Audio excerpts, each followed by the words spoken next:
Welcome to the Learning Pines YouTube. We hope this video helps. You start by importing both your green screen clip and the background into the media pool. Make sure the timeline settings match your footage, frame rate, and resolution, because mismatches cause jitter.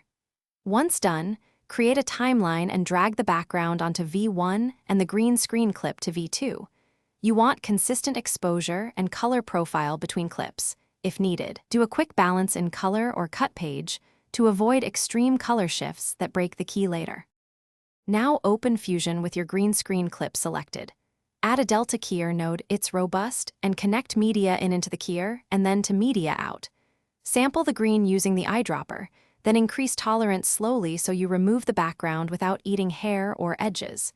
Use the matte controls, erosion, soften, and clean black/white to refine the alpha.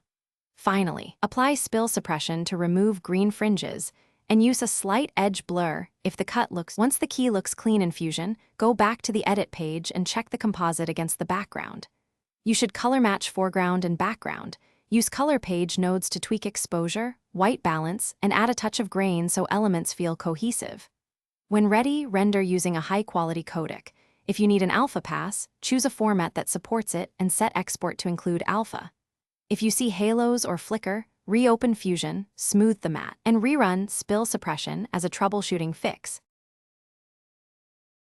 Thanks for watching. Consider subscribing if we helped you.